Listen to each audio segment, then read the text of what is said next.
हम्म, चलिए शुरू किया जाए और हमारे दोनों नए चैप्टर शुरू होंगे। पहले हेडिंग डालिए, moving charges and magnetic field है। आपने जो सीरीज वाला वन वाला क्वेश्चन कराया था, आपने बोला था कि पावर जो होती है रेजिस्टेंस की डायरेक्टली प्रोपोर्शनल होती है। हाँ, कहाँ? इस वाले क्वेश्चन में देखिए। ठीक है, देखिए मैंने देखा तो जितना कम पावर का बल्ब था उतना ज़्यादा रेजिस्टेंस आपने रिवर्सली प्रोपोर्शनल था। ठीक है, सीरीज में। ओके, आपने मैंने जो बोला पूरी बात आपको याद नहीं है ना? प्रॉब्लम इज दिस,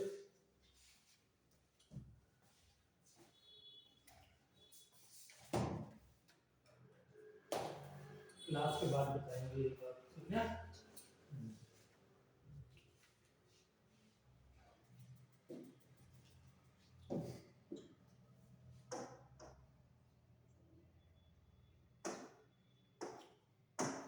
कलर देखो सागर ठीक आ रहा है। येलो वाला तो वाइट ही दिख रहा है। वाइट ही दिख रहा है। चलो, अब तो मैंने इसको डार्क कर दिया था, फिर क्यों वाइट दिख रहा है? या फिर मोबाइल की ब्राइटनेस के 50 दिख रहा है। अब ये भी कुछ कम दिख रहा है। मैं रेड दिख रहा है, नहीं दिख रहा? थोड़ा बहुत। चलो है, कोई बात नहीं, no problem.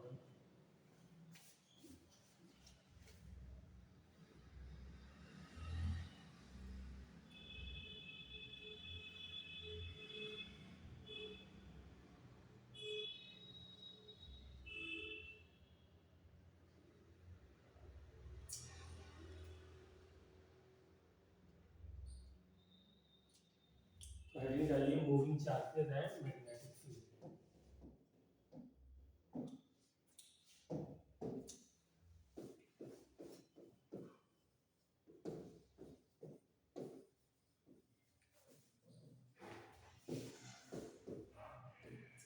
Magnetic field,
okay.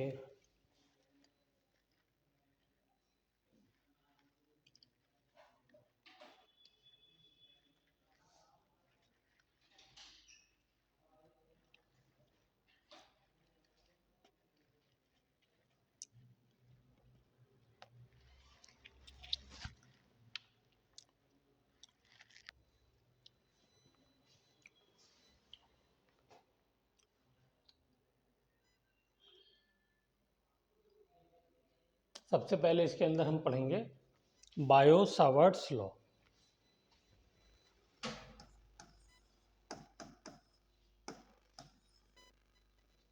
क्या स्पेलिंग है?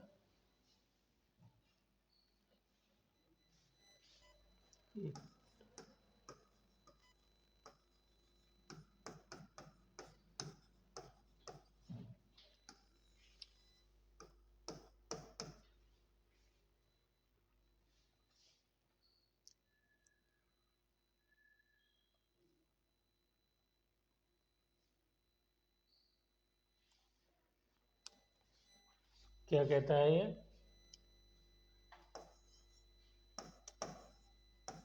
Magnetic field at a point due to current carrying wire अभी upon 4 pi I into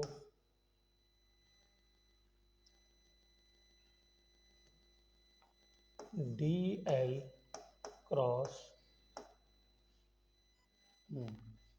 are. इसको लिखिए, फिर उसके बाद समझाते हैं इसको क्या है।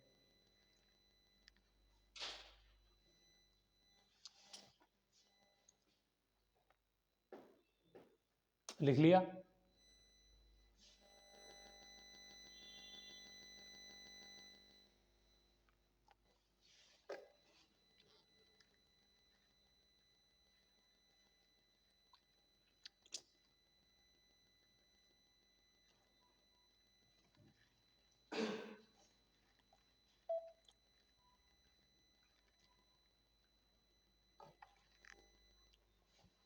लिख लिया? चलिए, सपोज मेरे पास ये वायर है, कोई वायर है, ठीक है। इसके अंदर से करंट फ्लो कर रहा है आई। मैं करंट को येलो कलर से दिखा देता हूँ, ये आई फ्लो कर रहा है, ठीक। और मुझे इस पॉइंट पे क्या निकालना है? पॉइंट पी पे, जो के डिस्टेंस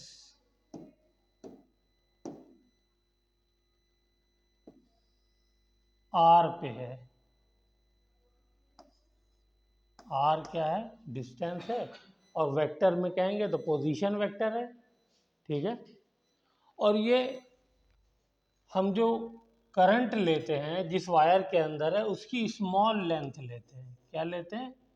स्मॉल लेंथ। तो ये वाली जो लेंथ है स्मॉल, इतनी, ये क्या है? ये डी एल है, ठीक है। ये आर है, ये आई है, और ये इसकी वजह से मैग्नेटिक फील्ड आ गई।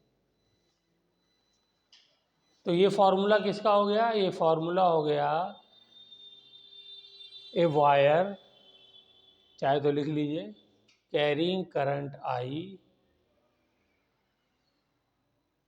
है, carrying current I at point P, at a disposition vector R is given by this formula, ठीक है, ऑफ लेंथ डी एल। ये लेंथ भी डी एल होना इंपॉर्टेंट है, ठीक है। तो डी एल जो है ये लेंथ वेक्टर हो गया,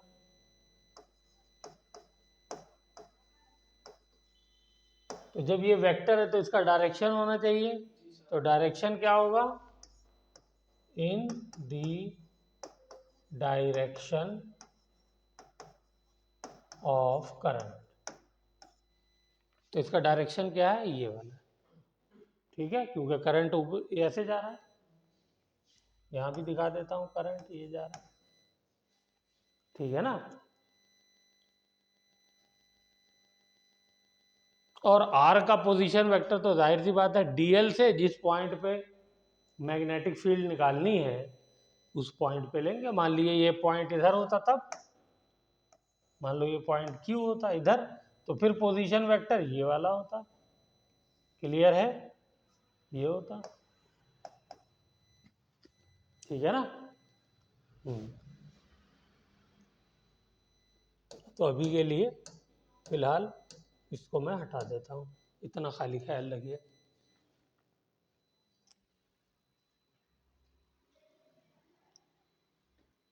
यही जो फॉर्मूला है किसने दिया था? बायोट सैवर्ट लॉ कहलाता, बायोट सैवर्ट साहब ने दिया था। बायो में टी लगा दीजिए, और सैवर्ट तो है ही।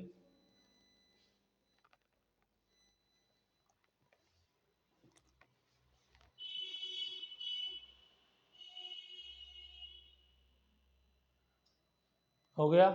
चलें आगे।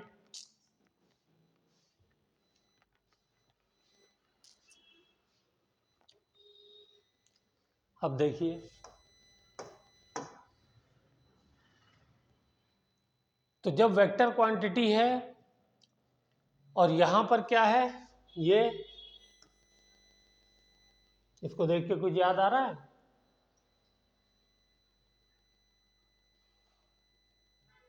दो वेक्टर का हम लोग क्या कर रहे हैं, क्रॉस प्रोडक्ट। नहीं याद आ रहा था? दो वेक्टर का हम लोग क्या कर रहे हैं भाई, मान लो एक वेक्टर है ए, दूसरा वेक्टर है बी, तो इन दोनों का क्रॉस प्रोडक्ट करेंगे तो क्या हो जाएगा, ए क्रॉस बी। और डॉट करेंगे तो कैसे लिखेंगे, dot product A B vector का डॉट प्रोडक्ट करेंगे तो ए डॉट बी, ये हो जाएगा। ठीक है ना? फॉर्मूला क्या होता है, अगर मैं इसको उसमें लिखूं, वेक्टर फॉर्म में ना लिख करके सिंपल मैग्नीट्यूड लिखूं तो क्या हो जाता है, सब मालूम है लेकिन आप लोग बताने में, इसमें साइन थीटा आ जाता है, अभी कल भी बताया था मैंने, और इसके अंदर जो है कॉस थीटा आ जाता है, कल भी बताया था, नहीं बताया था क्या? हाँ कल बताया था मैंने, या परसों बताया होगा। क्रॉस प्रोडक्ट में साइन थीटा आता है, डॉट प्रोडक्ट में जो है वो कॉस थीटा आ जाता है। इसका डायरेक्शन कुछ होता है डॉट प्रोडक्ट का, डॉट प्रोडक्ट का कोई डायरेक्शन नहीं होता। बताओ, फिजिक्स खत्म हो रही है और ये सब याद नहीं हो पाया अभी तक। ये डॉट प्रोडक्ट है, ये स्केलर प्रोडक्ट इसीलिए कहलाता है, इसमें रिजल्टेंट का कोई डायरेक्शन नहीं होता है। ये क्रॉस प्रोडक्ट है, ये क्या कहलाता है, वेक्टर प्रोडक्ट, इसके अंदर डायरेक्शन होता है। डायरेक्शन कैसे निकालते हैं, कितनी मर्तबा बताया, 100 से ज्यादा मर्तबा। पहले वेक्टर से दूसरे वेक्टर की तरफ उंगलियों को घुमाओ, कितनी मर्तबा बताया आप सोचो।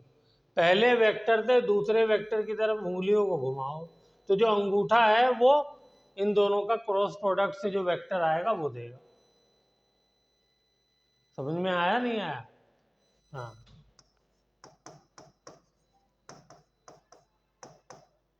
नहीं आ रहा है तो पढ़ना लिखना शुरू कर दिए, बिल्कुल पढ़ाई नहीं हो रही, इसका मतलब टाइम वेस्ट हो रहा है मोबाइल में। ए क्रॉस बी, तो ये जो वेक्टर, इसका डायरेक्शन कैसे आएगा, इसका मैग्नीट्यूड तो इससे आ जाएगा, ए बी साइन थीटा से। लेकिन डायरेक्शन भी तो चाहिए, तो डायरेक्शन के लिए क्या करना होगा, जिधर ए है उस तरफ उंगलियों को करना है और बी की तरफ उंगलियों को घुमाना है, तो जिधर अंगूठा होगा वो सी का डायरेक्शन होगा। बोलो होगा नहीं होगा? हाँ, और सी का डायरेक्शन हमेशा क्या आता है, ये भी हमको मालूम है, ये हमेशा परपेंडिकुलर होता है, ए के भी एंड परपेंडिकुलर होता है बी के भी। क्या करके नोट्स रिवाइज करना और चेक कर लेना। 100 मरतबा ये वाला पॉइंट तो 100 मरतबा मिनिमम बताया जा चुका अब तक। तो अब बताओ, चलो छोड़ो, अब इस चीज को समझते हुए यहाँ पे मैग्नेटिक फील्ड का डायरेक्शन निकालो। पहले कौन सा वेक्टर लेना है, पहले लेंथ वेक्टर लेना है। लेंथ वेक्टर किधर है, ऐसे है, और पोजीशन और क्या है, पोजीशन वेक्टर। ठीक है, तो कैसे घुमाए उंगलियों को, सोचिए।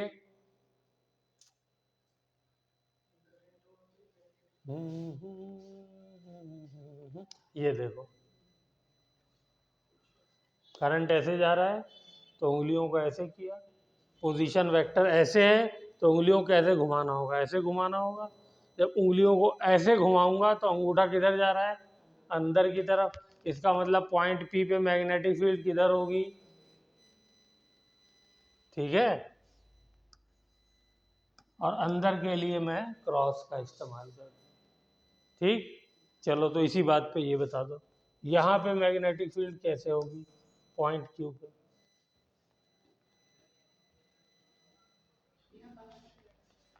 ये देखो करंट, बिल्कुल सही बताया मुस्कान ने, करंट की तरफ उंगलियों को किया। अब की बार पोजीशन वेक्टर तो ऐसे होगा ना, तो उसकी तरफ जब घुमाऊंगा तो अंगूठा बाहर को आ गया, अंगूठा बाहर को आ गया तो इसका मतलब आउट ऑफ प्लेन हो गई। इसके लिए डॉट दिखाता हूं मैं, ठीक है, आउट ऑफ प्लेन। चलो इतनी बात लिखो जल्दी से 1 सेकंड के अंदर। तुम लोग यार कभी कभी जो है वो कर देते हो मुझे।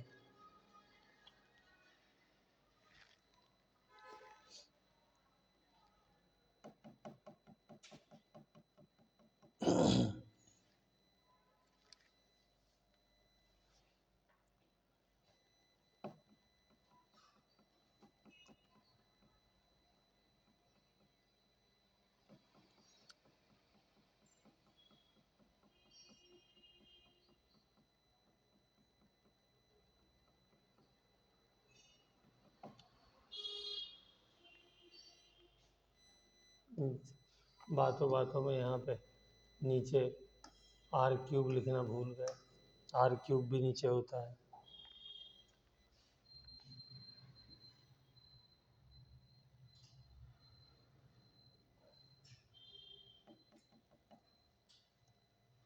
आर क्यूब नीचे लिख लिया।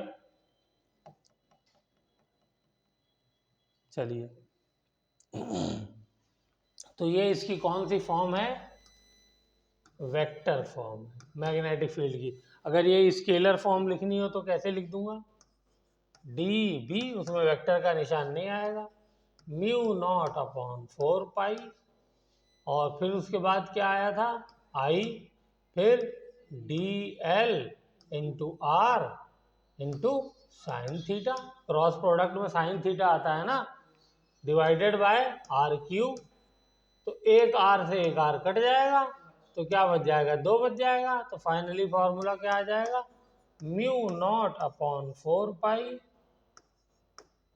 आई D L sine theta divided by R square. ये फॉर्मूला किसका हो गया, मैग्नेटिक फील्ड का। जब मुझसे वेक्टर ना पूछे, खाली उसका मैग्नीट्यूड पूछे, तो ये फॉर्मूला लगा दो।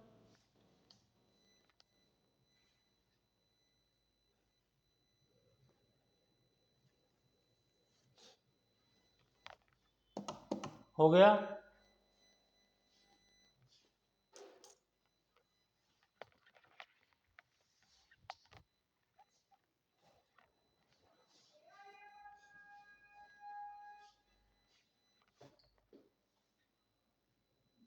चलो अब देखो यहाँ पे कौन सी चीज क्या है, थोड़ा सा फिर से डिस्कस कर लेते हैं। म्यू नॉट अपॉन 4 पाई जो है, इसकी वैल्यू होती है 10⁻⁻⁷। ठीक है, टेस्ला अपॉन, नहीं, हाँ, टेस्ला, ये इसकी यूनिट टेस्ला हो गई, ये एम्पियर हो गई, ये कट गई, तो क्या यूनिट हो जाएगी म्यू की, जरा मुझे बताओ तो। इसकी यूनिट टेस्ला, ये ऊपर आकर के मीटर स्क्वायर, और ये नीचे आके एम्पियर, और डीएल की भी यूनिट मीटर, तो 1 मीटर से 1 मीटर कट गया, तो क्या बचा, टेस्ला मीटर एम्पियर इनवर्स। ठीक है, नीचे मीटर एम्पियर कर दो या मीटर, ये इसकी वैल्यू होती है।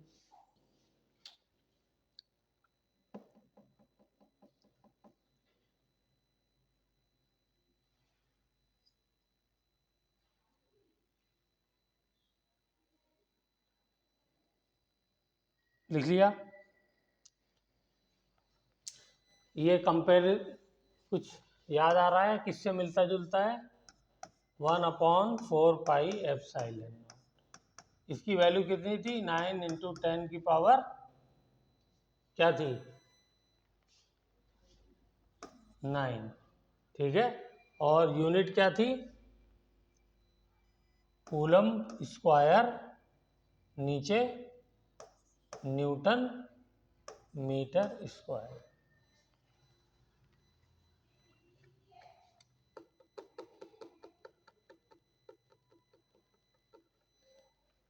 एप्सिलॉन नॉट क्या था? Permittivity, permittivity of free space, permittivity. Naught लगा देते हैं तो क्या हो जाता है? फ्री स्पेस, यानी एयर और वैक्यूम, कुछ भी कह सकते हैं। ये यहाँ पे जो म्यू नॉट है, ये है परमिएबिलिटी, परमिएबिलिटी,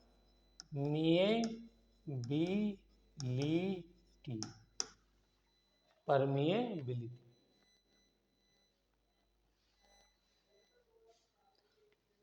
तो जब हम चार्जेस की बात करते हैं तो परमिटिविटी यूज करते हैं, और जब मैग्नेटिक फील्ड की बात करते हैं तो परमिएबिलिटी यूज करते हैं। क्लियर हो गई बात? बोलो। सब चीज अब इस चैप्टर के अंदर जो हमने इलेक्ट्रोस्टैटिक्स में पढ़ा है उससे काफी ज्यादा चीजें मिलती जाएंगी, मिलती जुलती रहेंगी। इसके अंदर एक हमने रिलेटिव परमिटिविटी पढ़ा था, क्या था वो? E R is equal to relative permittivity, permittivity of the medium upon epsilon naught. Relative permittivity is equal to relative permittivity of the medium. मान लो एयर में है तो एप्सिलॉन नॉट हो जाएगा, लेकिन पानी में है 2 चार्ज तब, तो फिर पानी की जो है वो परमिटिविटी आएगी ना, वाटर की। तो दोनों की रिलेटिव क्या हो जाएगी? पानी की परमिटिविटी को एयर की परमिटिविटी से डिवाइड कर देंगे तो जो वैल्यू आएगी वो रिलेटिव परमिटिविटी कहलाएगी। ये जा करके रिवाइज करना। इसी तरीके से यहाँ पे भी म्यू आर हो जाएगा, तो ये क्या हो जाएगा? Permeability of medium divided by permeability of air या वैक्यूम। ठीक है, दोनों की यूनिट क्या होगी? यूनिट कुछ नहीं होगी, इसलिए कि कैंसिल हो जाएगी यूनिट।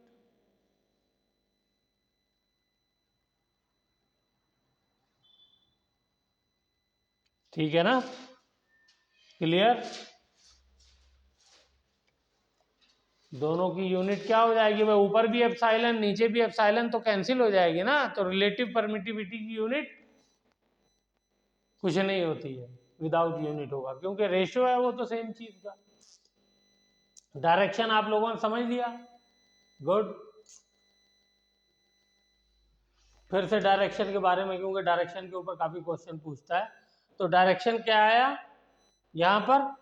देखो, पहला हमने क्या सीखा कि जो वेक्टर होगा थर्ड, जो क्रॉस प्रोडक्ट के बाद आएगा, वो पहले दोनों वेक्टर के परपेंडिकुलर होगा। तो ये बताओ, ये अंदर को जा रहा है तो परपेंडिकुलर है क्या मैग्नेटिक फील्ड दोनों के? क्यों नहीं होगा? परपेंडिकुलर होना चाहिए, तो होगा क्यों नहीं? कौन से दो वेक्टर हैं? एक ये आर वेक्टर है, क्या आर वेक्टर के परपेंडिकुलर नहीं है? आर के तो होगा, ये जा रहा है अंदर तो आर के हो गया परपेंडिकुलर। और एल के, एल क्या किसी दूसरी दुनिया में जा रहा है? वो भी तो इसी प्लेन में है, ये रहा एल, तो अंदर जा रहा है, तो इसके भी तो परपेंडिकुलर है, दोनों के परपेंडिकुलर है। ये प्लेन में आर भी है, एल भी है, ये इसके अंदर जा रहा है, तो परपेंडिकुलर नहीं हो गया?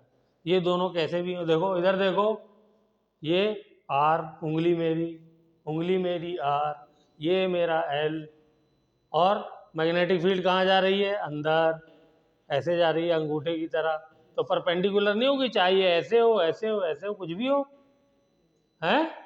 ठीक है ना? और ये थीटा क्या है? एक मिनट जल्दी से इधर और देखो, थीटा क्या है? आर और एल के बीच का एंगल, ये एंगल थीटा। बढ़ा दिया तो और बढ़ा दिया तो और, ठीक है ना? ये थीटा।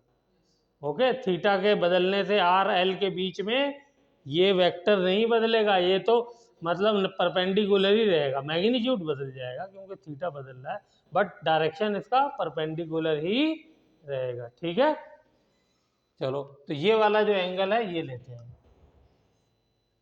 एंगल कौन सा लेते हैं? दो वेक्टर के बीच में टेल से टेल मिलाने पर लेते हैं ना। हाँ, ये देखो, ये आर वेक्टर है, ये एल वेक्टर है, तो ये वाला एंगल थीटा होगा, क्योंकि यहाँ पे मैंने टेल से टेल मिलाया है। एंगल कौन सा लिया जाता है दो वेक्टर के बीच का? जब उनकी टेल से टेल मिलाते हैं। नहीं याद आया तुम्हें? आ गया तो गर्दन तो हिला दो कि आ गया सर। लिख लिया? चले तो थीटा भी पता होना चाहिए। डायरेक्शन अब आ जाएगा, परपेंडिकुलर ही रहता है, कुछ भी हो जाए दुनिया इधर से उधर। मैग्नीट्यूड के लिए सिंपल ये फॉर्मूला हो गया, ठीक है। वो देखियो इलेक्ट्रिक फील्ड में क्या आता था, इलेक्ट्रिक फील्ड में यहाँ पे 1/4πε0 आता था, यहाँ पे Q1 Q2 आता था और नीचे R²। यहाँ पे Q1 Q2 की बजाय करंट और लेंथ आ गया है, ठीक है ना। चलें आगे, चलो इसी फॉर्मूले का यूज करके अब हम लोग क्या करेंगे, इलेक्ट्रिक फील्ड मुझे आप लोग बताएंगे। चलिए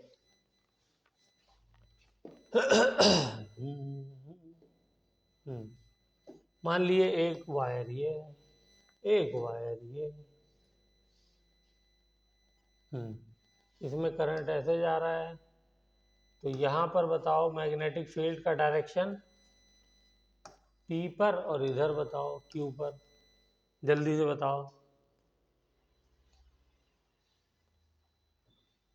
और अगर इधर जा रहा हो तो बताओ P Q पर, और या M पर और N पर, दोनों में डायरेक्शन बताओ जल्दी से, ताकि प्रैक्टिस हो जाए डायरेक्शन निकालने की।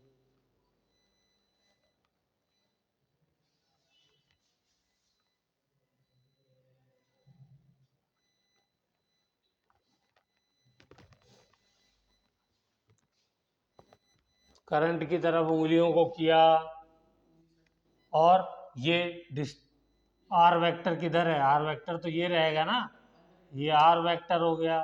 तो करंट की तरफ उंगली करके आर वेक्टर की तरफ घुमाया तो अंगूठा अंदर को जा रहा है, तो यहाँ क्या हो गया, क्रॉस। ये करंट की तरफ उंगली को घुमाया और आर वेक्टर ये है तो इसकी तरफ करा तो अंगूठा बाहर की तरफ, तो यहाँ पे डॉट बाहर की तरफ आ गया। यहाँ पे ऐसे करना पड़ेगा, करंट की तरफ उंगली को घुमाया, मतलब उंगली को किया, और यहाँ पे निकालना है तो इधर आर वेक्टर है तो ऐसे घुमाया तो अंदर जा रहा है, तो यहाँ पे अंदर की तरफ आएगा और यहाँ पे बाहर आएगा ऑफ कोर्स, ठीक है ना। कर लेंगे, सब प्रैक्टिस के ऊपर है, पढ़ना वढ़ना शुरू कर दी है। मुझे समझ में आ रहा है कि घर पे टाइम नहीं वेस्ट लग रहा पढ़ाई में। चलिए लिख लिया, चलूँ आगे। चलिए अब एक वायर लेते हैं,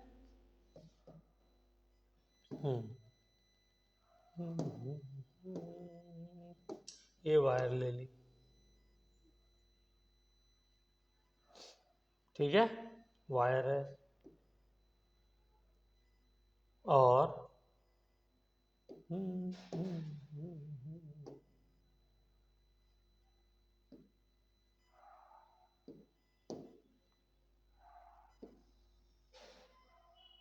इस वायर से परपेंडिकुलर डिस्टेंस लिया हमने, ये क्या है, परपेंडिकुलर डिस्टेंस P, डिस्टेंस को नाम दे दें A, ठीक है, ओके। इसमें से करंट जा रहा है I, ठीक। इस वायर की जो लेंथ है इस वायर की लेंथ ये यहां से लेकर के यहां तक, ये है L, ठीक।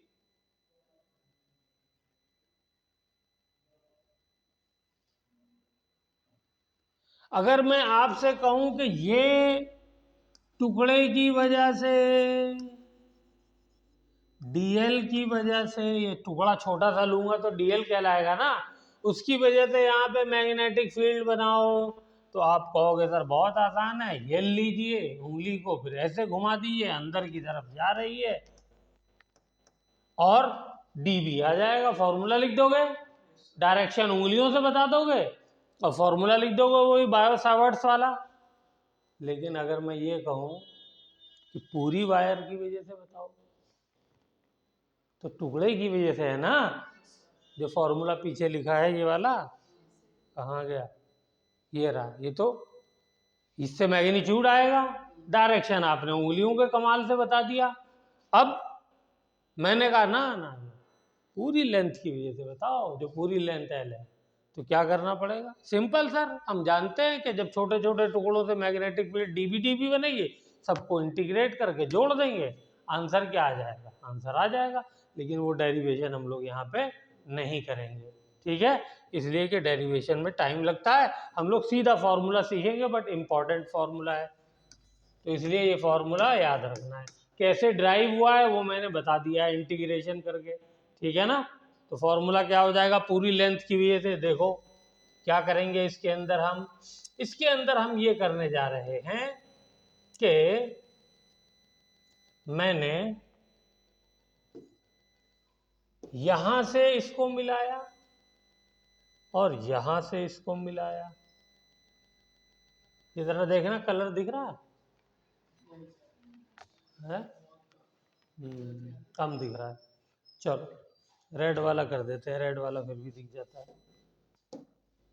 तो यहां से इसको मिलाया और यहां से इसको मिलाया, बताओ पूरी लेंथ कवर हो गई नहीं हो गई? ठीक है, इस वाले एंगल को मैंने फाई 1 माना, इस वाले एंगल को फाई 2 माना, ठीक है, क्लियर हो गई बात? ये मान करके और इसका पूरा इंटीग्रेशन करने का मेथड है, ठीक है, वो मेथड हम लोग नहीं करेंगे, सीधा फॉर्मूला लिखेंगे। बस ये पता होना चाहिए कि किसी भी लेंथ की वजह से मैग्नेटिक फील्ड निकालनी है तो क्या करेंगे? ये वाले दोनों एंगल लेंगे, बीच लाइन परपेंडिकुलर जो है, ये वाली लेंथ कौन सी है? ये ए जो है, A is perpendicular distance from the wire, current carrying wire. A is perpendicular distance from the wire to the point P. Point P क्या है? यहाँ पे मैग्नेटिक फील्ड हमको निकालनी है, ठीक है ना। तो देखो क्या फॉर्मूला बनेगा, वेरी सिंपल। तो ये आ जाएगी magnetic field is equal to mu naught upon 4 pi, mu naught upon 4 pi और पाई आ गया। करंट आई बह रहा है तो करंट आई, डिस्टेंस ए है तो डिस्टेंस ए, और थीटा का क्या होगा? तो थीटा हो जाएगा sine phi 2 minus sine phi 1। कितना आसान फॉर्मूला बन गया। अच्छा,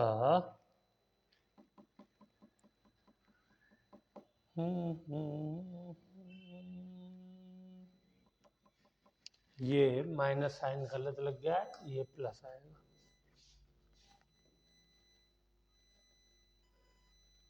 ठीक है।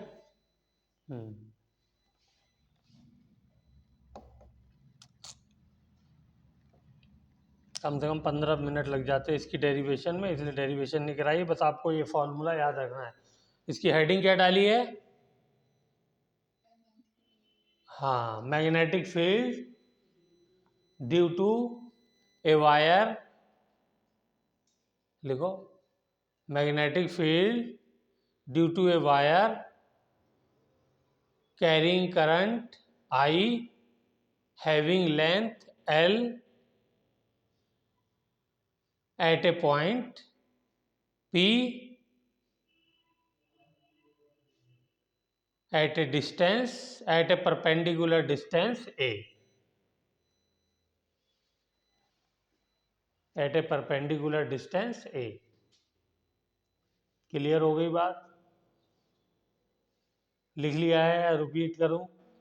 सब एकदम, चलिए वेरी गुड।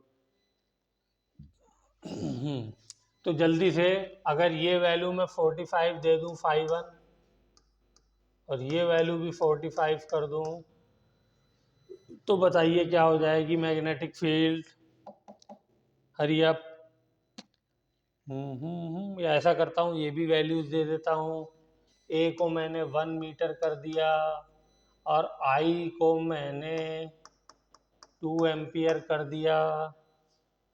बताओ जल्दी से, फॉर्मूले में वैल्यू तो रखनी है, बस रखो।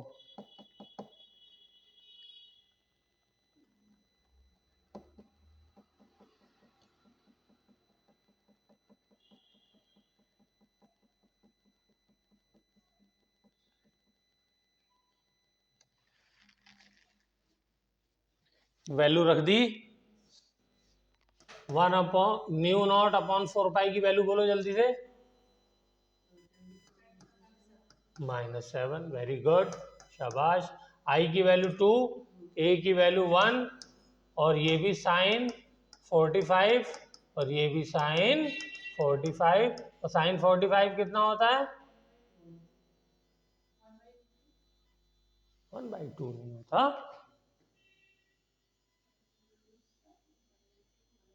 1/2 नहीं होता, 1/√2। क्या भाई ऐसी गड़बड़ करोगे? ठीक है, 1/√2, ठीक है, ओके। तो ये हो गया मेरा 2 × 10⁻⁻7। यूनिट क्या आ जाएगी? टेस्ला। ठीक है, इनको जोड़ लीजिए, वापस में मल्टीप्लाई कर लीजिए, फाइनल आंसर निकाल दिए। डायरेक्शन पूछ लेगा तो किधर होगा डायरेक्शन? मैग्नेटिक फील्ड, ये तो मैग्नीट्यूड निकाला ना, डायरेक्शन तो उंगलियों को कमाल करना पड़ेगा। तो डायरेक्शन बताओ। अंदर की तरफ, बस उंगलियों को करंट की तरफ किया और पी की तरफ कर्ल किया तो अंदर जा रही है। तो अंदर की तरफ लिखोगे, क्या लिखोगे? इनसाइड द प्लेन, ये जो प्लेन है इसके इनसाइड। चलो वेरी गुड, हो गया। चलूं आगे? हो गया था। चलो तो ऐसा करते हैं ये मेरा स्क्वायर है, इसमें करंट आई फ्लो कर रहा है।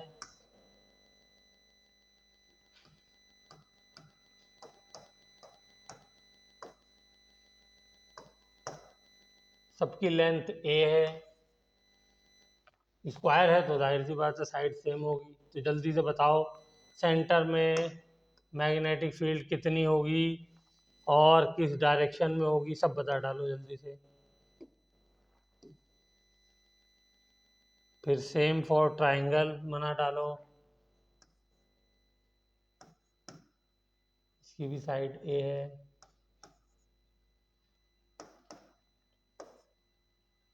इक्विलेटरल ट्राइंगल, स्क्वायर, दोनों की वजह से सेंटर में मैग्नेटिक फील्ड बतानी है।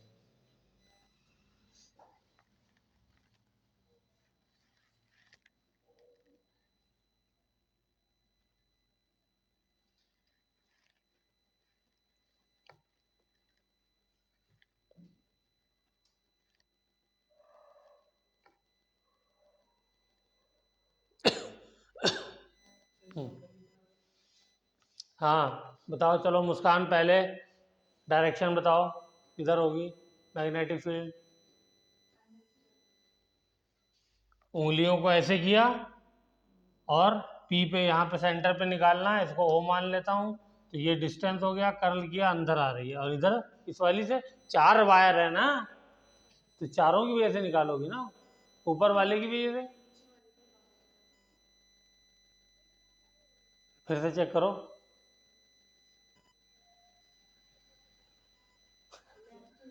हाँ तो उंगलियों करो वैसे, करो करो, हाथ ऊपर कर करो, ऐसे करते हैं।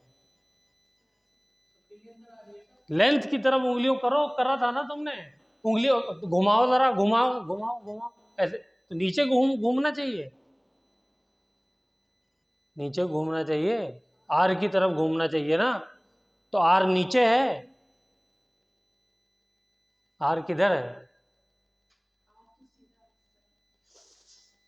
आर क्या होता है? डिस्टेंस कहाँ से किसका? किसका डिस्टेंस? जहां पे मैग्नेटिक फील्ड निकालनी है। तो आर तो ऊपर है ना, तो तुम उंगलियों को ऐसे कर लोगी जैसे किया, करो फिर से करो। तो क्या ऐसे घुमा लोगी उंगलियों को? घुमाने के लिए हाथ को कैसे करना पड़ेगा? तो कैसे हाथ को कैसे रखोगी फिर? नहीं, ऐसे जब घूम ही नहीं रहा तो ऐसे कैसे रखोगी? लड़की ऐसे। हाँ, अब करो करंट के डायरेक्शन में, और करो। हाँ, अब घुमाओ। किधर आई? पहले बाहर आ रही थी। हाँ, ये देखो, और सीधा हाथ करना है, उल्टा नहीं। ये, और उंगली को से ऐसे घुमाया, ये भी अंदर आ रही है। अब चलो इस पे करो।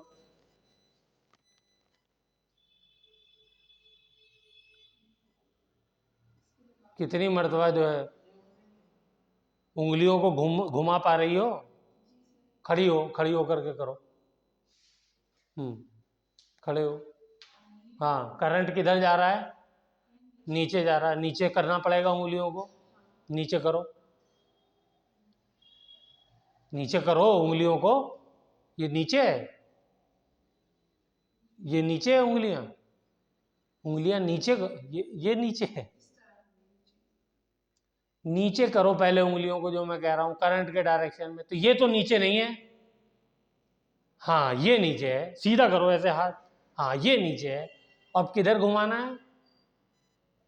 डिस्टेंस ये, तो ऐसे ऊपर को घूमेगा, तो अंगूठा किधर जा रहा है? अब तुम बाहर कह रही थी फिर से। गलती क्यों हो रही है बार बार? खड़ी रहो अभी, जब तक पूरा नहीं हो जाता। अब ऊपर वाले के लिए करो। हाँ, राइट के अलावा थोड़ी यूज कर सकते हैं, तो उंगलियों को करो। कैसे करोगी? किधर करंट जा रहा है? इस डायरेक्शन में, तो उंगलियों को उधर करो। घूम जाओ, अगर तुम्हें हाथ घुमाने में परेशानी हो रही है तो उंगलियां ऐसे ये तो ऊपर हो गई उंगलियां। करनी किधर है? ऐसे। और घुमानी किधर है? नीचे की तरफ। तो नीचे की तरफ घूम पाएगी ये उंगली? तो फिर करंट के उल्टा हो गया। ऐसे की बजाय ऐसे नहीं कर सकती हो?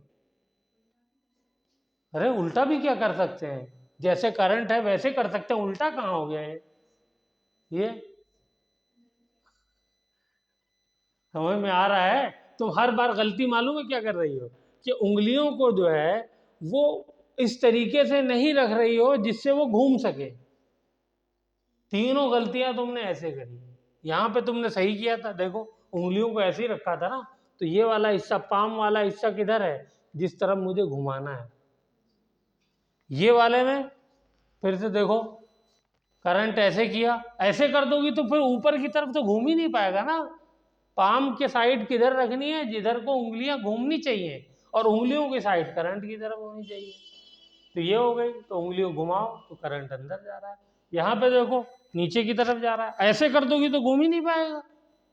तो ऐसे करना पड़ेगा। वही हाथ है, ऐसे रखो चाहे ऐसे रखो, दोनों चीज सेम होगी। लेकिन घुमाना भी तो है। तो घुमाने के लिए तो उंगलियों को ऐसे रखना पड़ेगा कि वो घूम जाए। ऐसे में तो घूम नहीं पाएगी। तो ऐसे रखो, ऐसे घुमाओ, अंदर की तरफ गया। ठीक है? तो सब में कहा जा रही है? अंदर की तरफ, चारों वायर से। हाँ जी चौधरी साहब, चारों वायर से किधर जा रही है?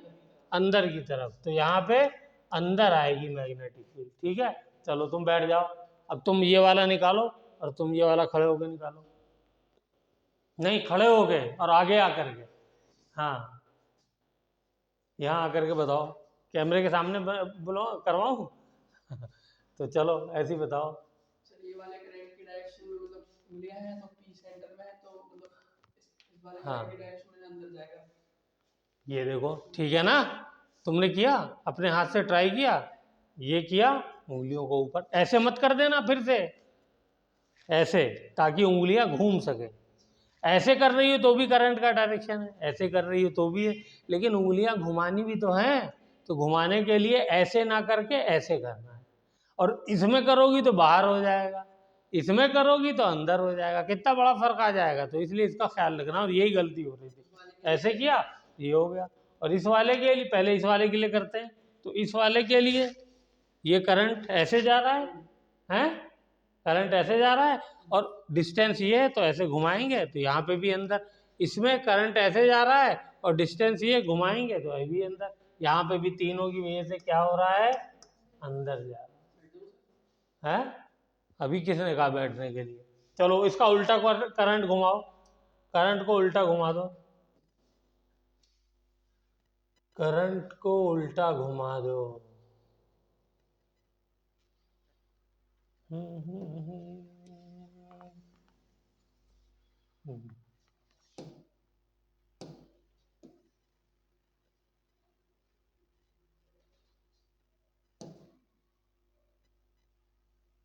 चलो बैठ जाओ, तुम भी क्या याद रखोगे।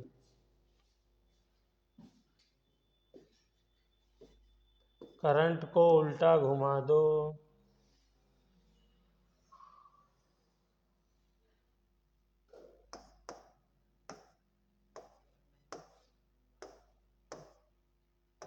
और ये होमवर्क में करके लाना सेंटर पे।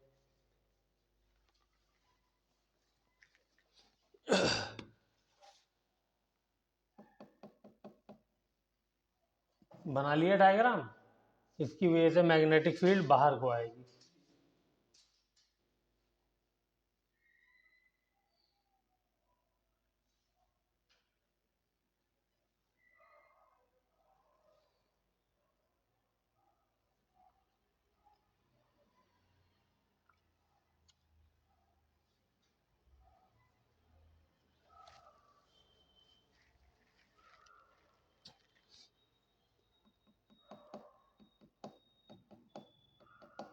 हो गया, बोलो।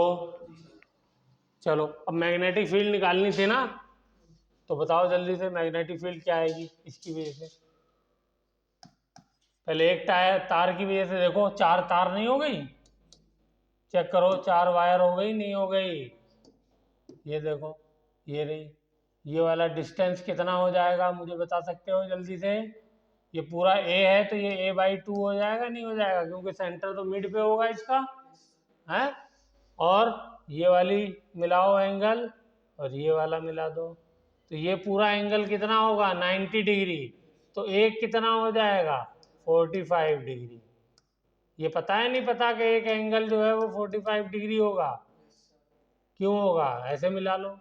देखो एक लाइन के ऊपर बनने वाला एंगल 180 डिग्री, ये वाला भी पूरा का पूरा 90 डिग्री होगा।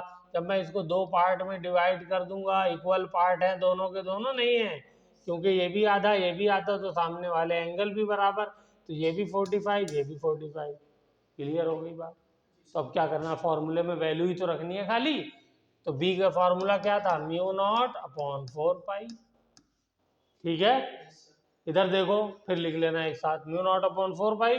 करंट कितना है, करंट है I, डिवाइडेड बाय डिस्टेंस कितना है a/2, और एंगल कितना है वही 45 तो 1/√2 + 1/√2। मैं सीधा वैल्यू लिख दे रहा हूं, कोई परेशानी। इसकी वजह से सेम मैग्नेटिक फील्ड आएगी नहीं आएगी, क्योंकि लेंथ बराबर है ना, और डिस्टेंस भी बराबर है a/2 ही है, करंट भी बराबर है, एंगल भी बराबर है, तो सेम आ जाएगी नहीं आ जाएगी। इसकी वजह से, इसकी वजह से वो भी सेम आएगी, इसकी वजह से वो भी सेम आएगी। बोलो आएगी। अब ये बताओ चारों ऐड होंगी या कुछ कटे बटेंगी आपस में, थोड़ा सोच के बोलना, वरना यहाँ खड़ा करके कैमरे के सामने पूछूंगा। अभी बताया है तुम सब लोगों ने कि हर करंट वायर की वजह से, हर टुकड़े की वजह से मैग्नेटिक फील्ड अंदर को है, तो जब सब अंदर को है तो ऐड होगी ना, कटेगी कैसे फिर, सबका डायरेक्शन सेम है ना। इसकी वजह से भी अंदर, इसकी वजह से भी अंदर, इसकी वजह से भी अंदर, इसकी वजह से भी अंदर, चारों ऐड हो जाएंगी ना, और चारों बराबर हैं, तो कितना आसान हो गया, सीधे सीधे मल्टीप्लाई बाय 4 कर दो इसको। समझ में आ रहा है, ऐसे इसका निकालना होगा। इसका डिस्टेंस क्या होगा, ये वाला डिस्टेंस तो मैंने बता दिया, इसका डिस्टेंस बताओ क्या होगा, बोलो। सेंटर से जो लाइन पास होती है वो कौन सी होती है, ये मैंने क्वेश्चन भी कराया था, ये वाली, उसको क्या कहते हैं, इसको सेंट्रॉयड कहते हैं। क्या कहते हैं, सेंट्रॉयड कहते हैं, ये सेंट्रॉयड है। यहाँ से जा रही है। तो इस वायर से ये वाला डिस्टेंस, इस वाली वायर से ये वाला डिस्टेंस, और इस वाली वायर से ये वाला डिस्टेंस, और तीनों डिस्टेंस क्या होंगे, बराबर होंगे। एक वायर की वजह से निकाल लो, तीनों का सेम आएगा। ठीक है, अब आ जाओ एंगल। एंगल ये वाला चाहिए होगा इस वाले वायर से निकालने के लिए, ये वाला एंगल। तो बताओ एंगल कितना होगा? 53। बोलो ये एंगल कितना होगा? इक्विलेटरल ट्रायंगल है, तो इक्विलेटरल ट्रायंगल में ये एंगल 60 का होता है सारे एंगल। तो ये कितने का हो गया? ये 30 का हो गया, ये 90 का हो गया, तो ये कितना बचा? 60 ही तो बचा ये भी। दिमाग लगाया करो, यहाँ ही आकर के थोड़ा बहुत दिमाग लगाना पड़ता है। हाँ, बाकी घर पे तो ज़रूरत पड़ती नहीं है लगाने की। तो 60-60 आ गया, तो यहाँ पे क्या हो जाएगा? 5-1 5-2 की जगह 60-60, आई तो आई ही रहेगा, और डिस्टेंस a/2 की जगह यहाँ क्या लिखा जाएगा? ये वाला डिस्टेंस लिखा जाएगा। और ये वाला डिस्टेंस मैंने निकलवाया है सेंट्रॉइड का, ये आप लोग हाँ जा करके चेक करना क्या डिस्टेंस होता है इक्विलेटरल ट्रायंगल में सेंट्रॉइड का, वो वैल्यू लिख लेना। और फिर क्या करोगे, एक वायर की वजह से इतना आया तो 3 की वजह से मल्टीप्लाई कर दोगे, 3 गुना हो जाएगा। क्यों मल्टीप्लाई करोगे? तीनों अंदर जा रही हैं, तो इसलिए कोई कैंसिल नहीं कर रही। ठीक है ना, क्लियर? Very good. चलो जल्दी से बनाओ, और दूसरा वाला खुद प्रैक्टिस करना है। बाहर वाले के लिए तो खैर सेम ही आएगा, तो उसमें करना क्या है, बस डायरेक्शन चेक करना। डायरेक्शन भी मैंने बता दिया, इसमें बाहर आएगा, इसमें जो डायरेक्शन आएगा वो बाहर आएगा।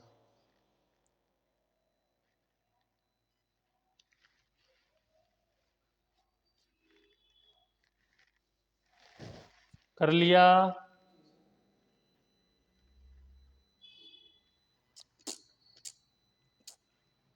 तो ये बहुत इंपॉर्टेंट फॉर्मूला है, इसको याद रखना है। चलूं आगे? चलिए फिर से वायर लेता हूं मैं, और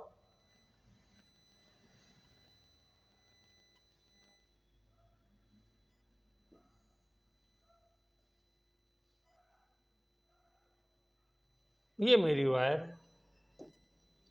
और ये इसका डिस्टेंस,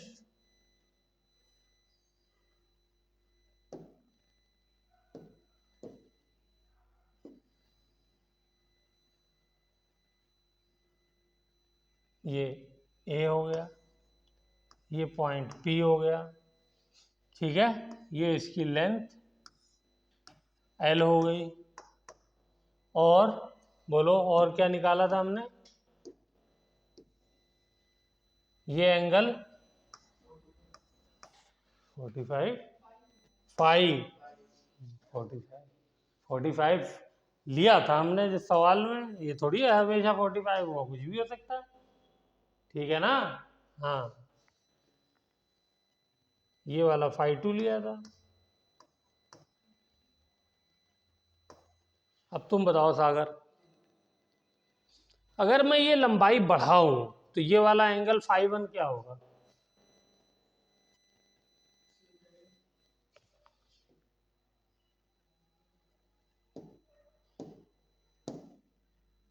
मैं क्या कर रहा हूं, इस लंबाई को बढ़ा रहा हूं, देखना जी,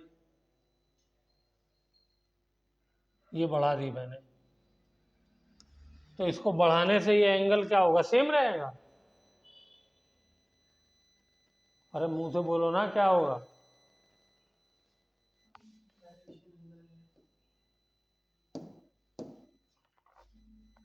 मैंने क्या किया, ये लंबाई बढ़ाई, तो अब जब एंड से इसको ले आकर के मिलाऊंगा तो बोलो क्या हो जाएगा?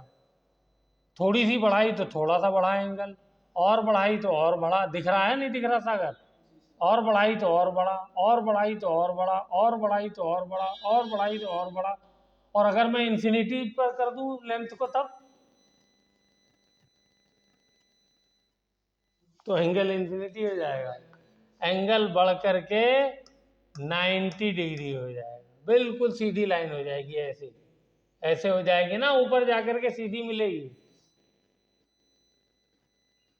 सही से समझ लो, मैं जब इस लाइन को बढ़ाना शुरू करूंगा इस लेंथ को, तो ये फाई बढ़ेगा नहीं बढ़ेगा, हैं? और नीचे भी बढ़ाऊंगा तो नीचे वाला एंगल बढ़ता चला जाएगा। और कितना बढ़ता चला जाएगा, जितनी लंबी लेंथ होगी उतना एंगल बड़ा हो जाएगा। और मुझे अगर एंगल को 90 डिग्री करना है तो मुझे लेंथ को कितना ऊपर ले जाना पड़ेगा, इन्फिनिटी। आ गई बात समझ में? क्लियर हो रही है बात है? तो अगर मैं कहूं कि मेरा कंडक्टर इनफाइनाइट लेंथ का है, मेरा कंडक्टर इनफाइनाइट लेंथ का है, तो इसका मतलब क्या हो गया? इसका मतलब ये हो गया कि φ1 is equal to φ2 is equal to 90 degree. दोनों 90 डिग्री हो जाएंगे नहीं हो जाएंगे? तो उस कंडक्टर से पॉइंट ए दूरी पर, माने ए दूरी पर पॉइंट पी पे मैग्नेटिक फील्ड का फॉर्मूला लिख दो जल्दी से। अबे लिखने के लिए बोला, बोलने के लिए नहीं। हाँ, पहले तो फॉर्मूला लिखो ताकि याद हो जाए। Magnetic field is equal to mu naught upon 4 pi I upon a sine φ1 plus sine φ2। तो mu naught upon 4 pi I upon a sine 90 हो जाएगा ये, और ये भी साइन 90 हो जाएगा। तो क्या हो जाएगा ये? Mu naught upon 4 pi I upon ए, और साइन 90 होता है 1, और ये भी हो गया 1, तो ये हो गया 2। तो इसको मैं क्या लिख सकता हूँ? 2 times mu naught upon 4 pi I upon ए।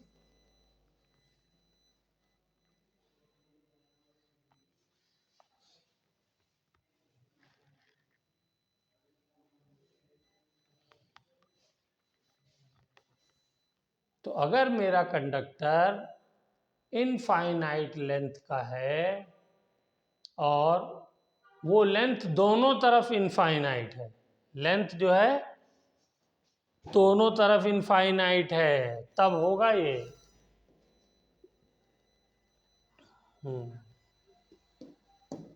इधर भी इन्फिनिटी, डैश डैश का मतलब क्या है? इधर भी इन्फिनिटी तक जा रही है और इधर भी इन्फिनिटी तक जा रही है। Conductor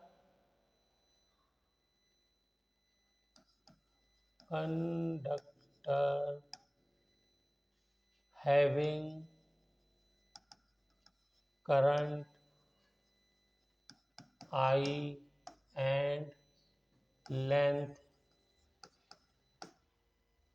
infinity at both the ends, both the ends, दोनों एंड्स पर, नीचे भी ऊपर भी, तब दोनों एंगल 90 डिग्री होंगे और ये फॉर्मूला बन जाएगा।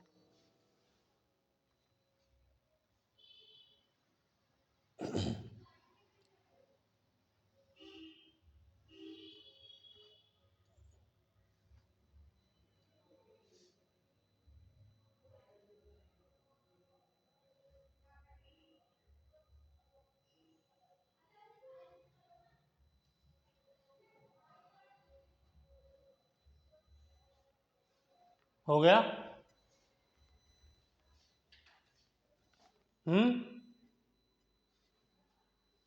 दोनों ये लिखा।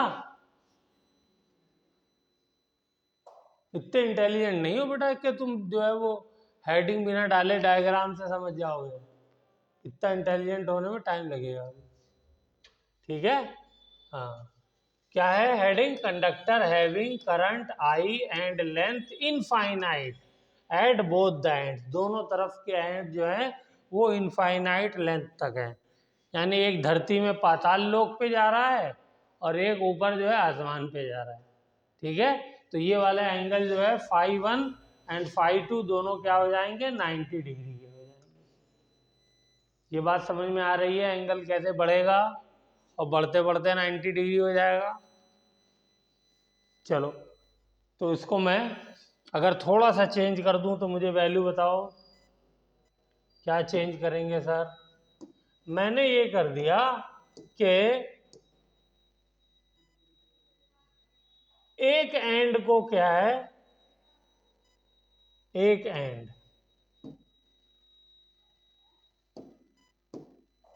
यहां से मैं पॉइंट P पर, जो कि A दूरी पे है, मैग्नेटिक फील्ड निकालना चाह रहा हूं, और दूसरा एंड जो मेरा है, दूसरा एंड वो इनफाइनाइट पे जा रहा है। एक एंड पे मैं मैग्नेटिक फील्ड निकालना चाह रहा हूं, एक एंड से A दूरी पर मैं मैग्नेटिक फील्ड निकालना चाह रहा हूं, और दूसरा एंड जो है वो इन्फिनिटी पे जा रहा है। ठीक है ना? पहले मैंने क्या लिया था, बीच में कहीं लिया था, तो दोनों तरफ इन्फिनिटी था। इस बार क्या हो जाएगा, इस बार से एक एंड पे ले लिया है तो खाली ऊपर की तरफ इन्फिनिटी होगा। ठीक है, बताओ इसकी वजह से मैग्नेटिक फील्ड क्या होगा, जल्दी से। बस सारा कमाल एंगल निकालने का है, जो एंगल बता देगा वो जीत जाएगा, और जो जीता वही सिकंदर।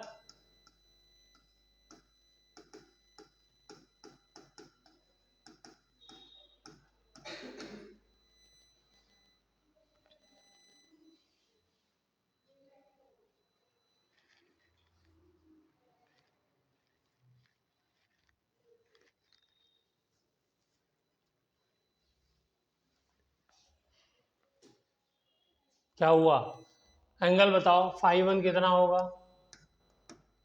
बोलो। इधर देखो सागर, φ1 कितना होगा?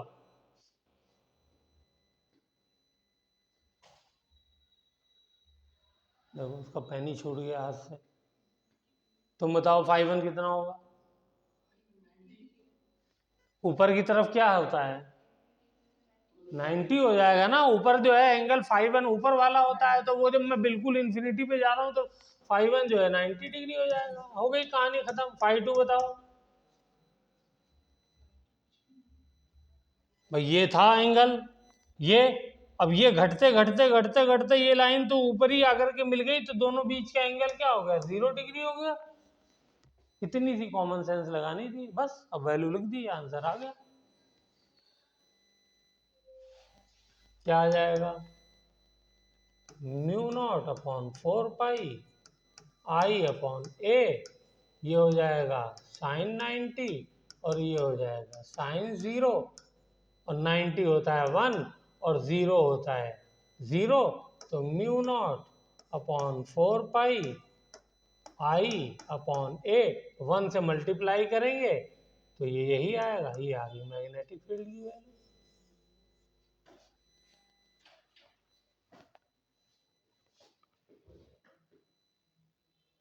बोलो, मुश्किल है बेटा? बिल्कुल बच्चों की तरह समझा रहा हूँ तुम लोगों को, एकदम।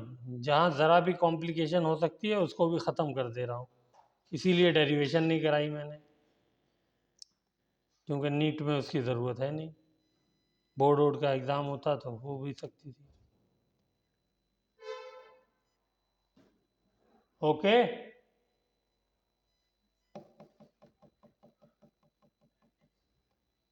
चलो।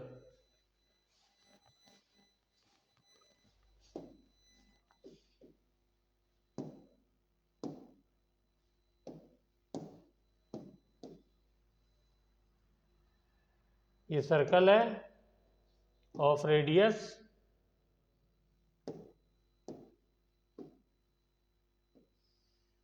R, इसमें करंट फ्लो कर रहा है। करंट कैसे फ्लो कर रहा हूँ, क्लॉकवाइज एंटी क्लॉकवाइज? क्लॉकवाइज, हाँ बोलो बोलो जैसे तुम कहो। एंटी क्लॉकवाइज, चलो एक बार इसकी मान लेते हैं, एंटी क्लॉकवाइज, एंटी क्लॉकवाइज ये करंट फ्लो कर रहा है।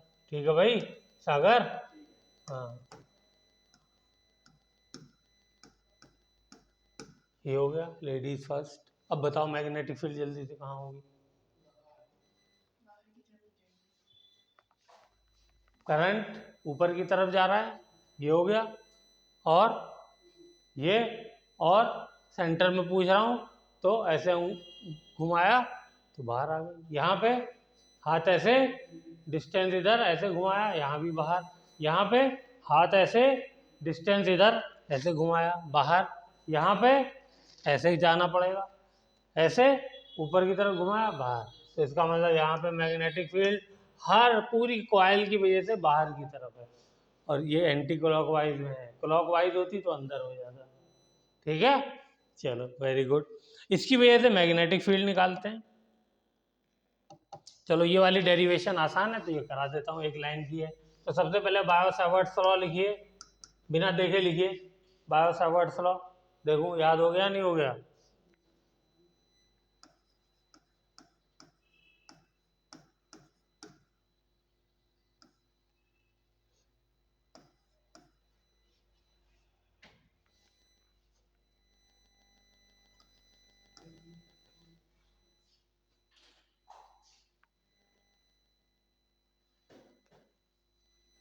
बोलो यही है?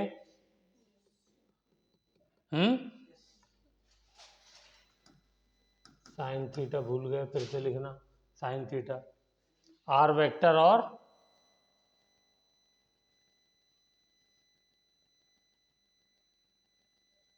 थीटा क्या होता है? थीटा क्या होता है यहाँ पे इस फॉर्मूले में? आर वेक्टर और डीएल वेक्टर के बीच का एंगल होता है ना, ये बोलो। तो यहाँ पे डीएल वेक्टर ले लीजिए। कहाँ पे ले लूँ? यहाँ पे लूँ, इधर लूँ, इधर लूँ, इधर लूँ, कहाँ लूँ बोलो?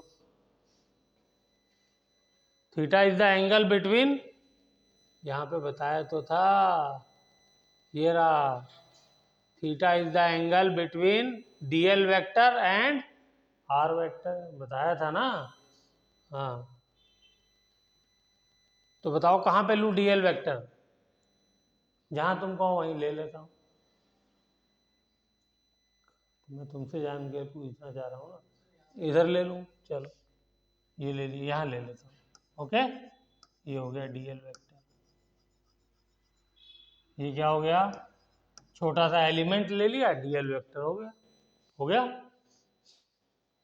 इससे दूरी कितनी है सेंटर की? वही आर ही है, इसमें तो कोई प्रॉब्लम नहीं है। ये आर ही दूरी पर होगा जो रेडियस है सर्कल का। है सर्कुलर कॉइल, रहने दो, तुम्हें देखता हूँ अभी हुआ होगा ये।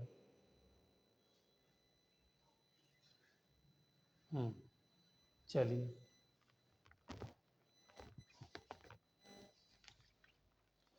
तो ये जो है मेरा डिस्टेंस आर हो गया। डीएल वेक्टर किधर होगा? डायरेक्शन बताओ डीएल वेक्टर का जल्दी से। डीएल वेक्टर का डायरेक्शन बताओ।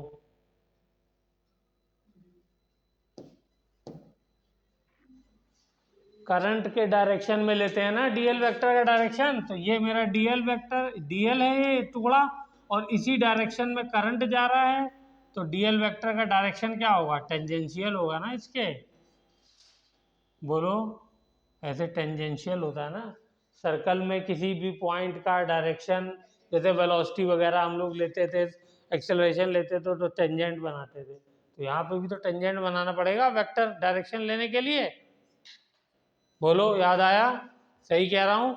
तो अब ये बताओ, डीएल वेक्टर का डायरेक्शन तो ये हो गया, डीएल वेक्टर का डायरेक्शन तो ये हो गया है। मैंने तो ये किया था, ये हो गया डीएल वेक्टर का डायरेक्शन। ठीक है, ओके सर। और आर वेक्टर ये हो गया। तो एंगल दोनों के बीच का कितना हुआ? देख के ही पता चल रहा है 90 है। और ये 9th क्लास की थ्योरम है। सर्कल में रेडियस, लिखो इसको थ्योरम, रेडियस और टेंजेंट के बीच का एंगल हमेशा 90 डिग्री होता है। सर्कल में रेडियस और टेंजेंट के बीच का एंगल हमेशा 90 डिग्री होता है। और ये भी लिख लेना 9th क्लास की थ्योरम है। जो 13th में आते आते हम भूल गए। ठीक है, तो ये 90 डिग्री हो गया। Okay, very good. तो अब फॉर्मूले में क्या करना है, वैल्यू तो पुट करनी है, वैल्यू पुट करिए। तो वैल्यू रखिए, इंटीग्रेशन करेंगे, dv is equal to mu naught upon 4 pi. क्या ये कांस्टेंट है? कांस्टेंट है, बाहर ले सकता हूँ। क्या करंट मेरा कांस्टेंट है? यस सर, ये भी बाहर ले सकता हूँ। जो कांस्टेंट है वो तो इंटीग्रेशन के बाहर आ जाएगा। क्या मेरा आर स्क्वायर कांस्टेंट है? यस, वो तो रेडियस है, वो कहाँ चेंज हो रहा है, उसको भी बाहर ले सकता हूँ। क्या साइन 91 होता है? यस सर, साइन 91 होता है, वो भी बाहर आ जाएगा। तो बचेगा क्या अंदर? अंदर खाली डीएल बचेगा। आ गई वैल्यू? चलो, तो डीबी का इंटीग्रेशन हो गया बी, और ये क्या हो गया, mu naught upon 4 pi I upon R का स्क्वायर, और साइन 90 तो 1 हो गया। डीएल का इंटीग्रेशन बताओ।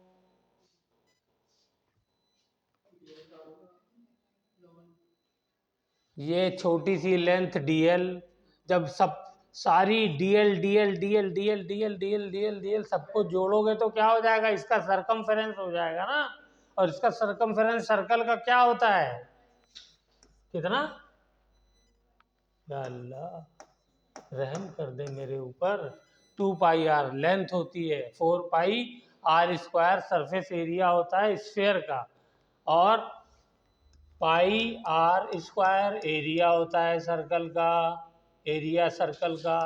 2 पाई आर लेंथ होती है सर्कल की, ठीक है, और 4 पाई आर स्क्वायर एरिया होता है स्फेयर का। अब यार ये सब बताने में मज़ा नहीं आता, शुरू में आता था कि चलो भाई बच्चे नए नए हैं सीख जाए। अब ये लास्ट महीने में ये सब बताया जाए, वेस्ट ऑफ टाइम। तो अब इसको सॉल्व कर लो, क्या हो जाएगा, ये एक आर से, ये वाला आर तो कैपिटल आर है ना, एक आर से एक आर कट गया, पाई से पाई कट गया, 2 से 4 कट गया, तो क्या बचा, mu naught upon 2 into R into I. Circle की वजह से मैग्नेटिक फील्ड इतनी होती है सेंटर में।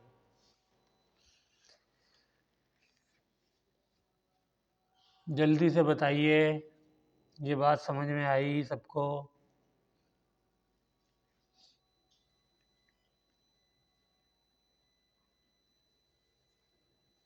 इस चैप्टर से 7 क्वेश्चन आए थे पिछले साल नीट में। 4 क्वेश्चन पहले वाले में आए थे जो मेन हुआ था नीट का, और 3 क्वेश्चन जो है वो दोबारा इससे आए जब दोबारा कुछ बच्चों का री नीट हुआ था। अब सोच लो तुम लोग, ये कटा कैसे है, समझ में आ गया सबको? हाँ, ठीक है। तो अब मैं अगर इसको फुल सर्कल की बजाय सेमी कर दूं, तब सेमी कर दो सर, आपके हाथ में, लो सेमी कर दिया। क्या कर दिया, सेमी कर दिया, सेमी कर दिया।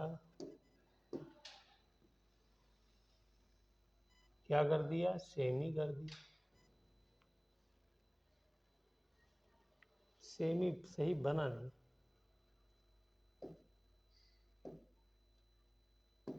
इससे बनाना चाहिए था।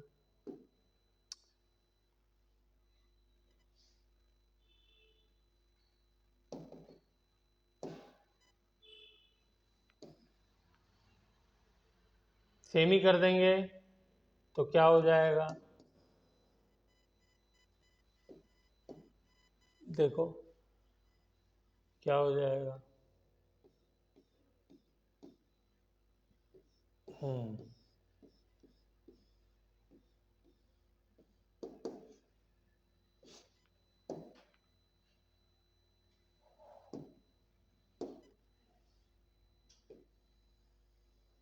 ये सेम ही हो गया, ठीक है ना। रेडियस इसका क्या रहेगा, रेडियस वही आर, ठीक है। करंट कैसे फ्लो कराया था हमने वहाँ पे, एंटी क्लॉकवाइज, तो यहाँ पे भी एंटी क्लॉकवाइज ले लेते हैं। आई एंटी क्लॉकवाइज में मैग्नेटिक फील्ड बाहर को आई थी, तो यहाँ पे भी बाहर को आएगी। डायरेक्शन जो है वो हमेशा हम लोग उंगलियों का इस्तेमाल करके करेंगे, मैग्नीट्यूड बायो सावर्ट लॉ का फॉर्मूला यूज करके करेंगे। तो इसकी वजह से मैग्नेटिक फील्ड कितनी आएगी, mu naught I upon 2r, किसकी थी, कंप्लीट सर्कल की।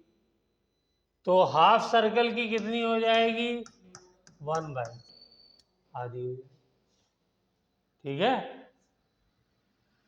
क्लियर हो गई बात, हाँ चलो। और अगर क्वार्टर कर दूं मैं, क्वार्टर कर दूं तो 1/4 हो जाएगी। क्या बात है, छा गए आप लोग तो।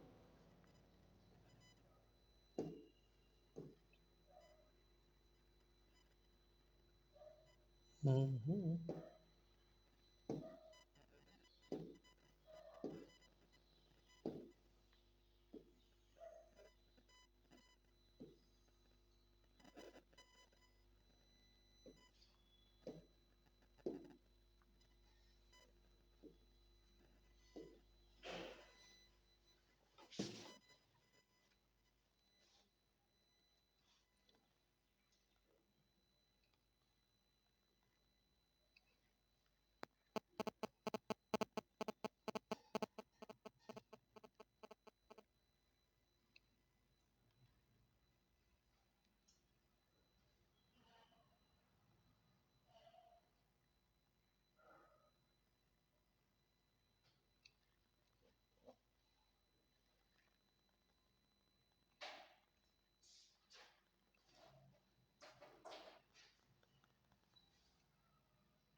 लिख लिया,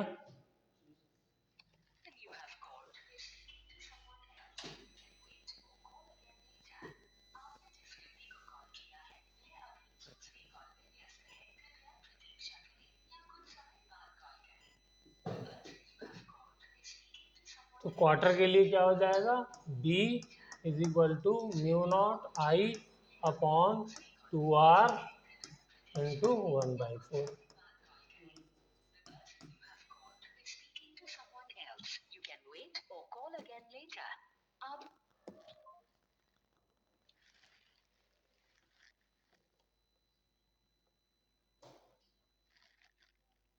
हो गया, चलिए। और अगर मैंने कोई आर्क ले ली, arc arc arc arc arc, arc क्या होती है, बोलो आर्क क्या होती है, हैं, आर्क दिख रही है, आर्क है, आर्क कहते हैं कोई भी टुकड़ा सर्कल का जो होता है उसको आर्क कहते हैं।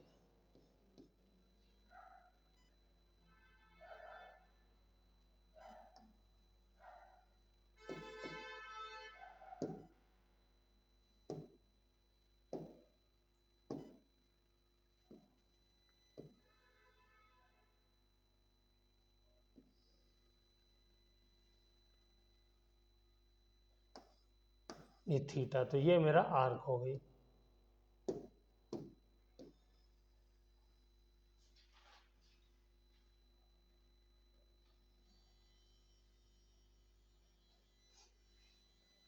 ये क्या है, आर,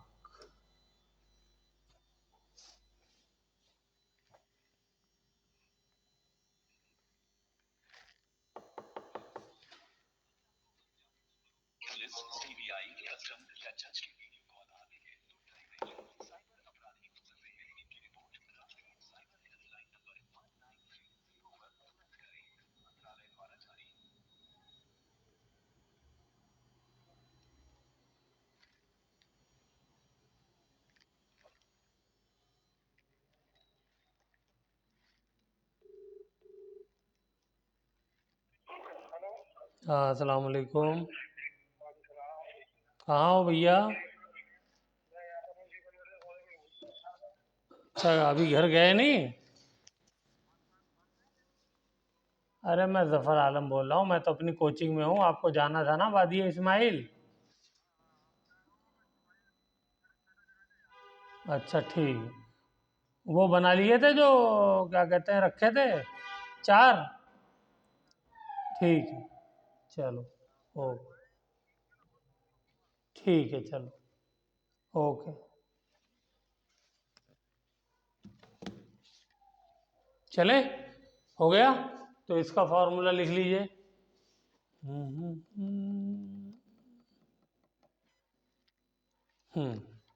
इसका फॉर्मूला होगा B is equal to mu naught upon 4 पाई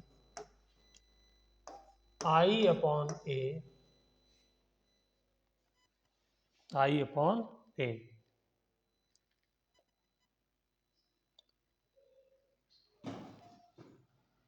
इसमें थोड़ा सा चेंज है, सब में पाई नहीं आ रहा था, इसमें पाई आ गया है। क्यों पाई आ गया है? क्योंकि यहाँ पे थीटा है। ठीक है, इनटू थीटा। जो भी एंगल होगा सेंटर में, उस एंगल से मल्टीप्लाई कर देंगे।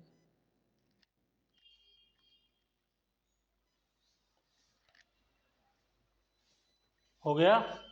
ठीक है। और थीटा जो वैल्यू है वो किस में निकालनी होगी? थीटा हमको रेडियन में निकालना होगा। किसमें? रेडियन में। डिग्री में नहीं लिखना होगा, किसमें लिखना होगा? रेडियन में। कैसे कन्वर्ट करते हैं डिग्री और रेडियन को? 180 डिग्री बराबर कितने रेडियन के होता है? बोलो। देखो, पाई रेडियन, इसीलिए बोलते हैं। तो 1 डिग्री किसके बराबर हो जाएगा? Pi upon 180। अब यहाँ पे कितने भी डिग्री का एंगल हो उसका निकाल सकते हो। 30 डिग्री का निकालना हो तो बताओ क्या हो जाएगा? Pi upon 6। 30 से इधर मल्टीप्लाई करो, 30 से इधर करो, पाई अपॉन 6 हो जाएगा, नहीं हो जाएगा? बताओ। 45 डिग्री किसके बराबर हो जाएगा? Pi upon 4, pi upon 4। 60 degree किसके बराबर हो जाएगा? Pi upon 3। 90 डिग्री किसके बराबर हो जाएगा? Pi upon 2।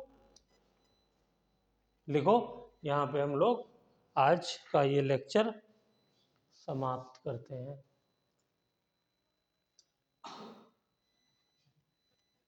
थोड़ा सा नीचे वाला कट रहा है।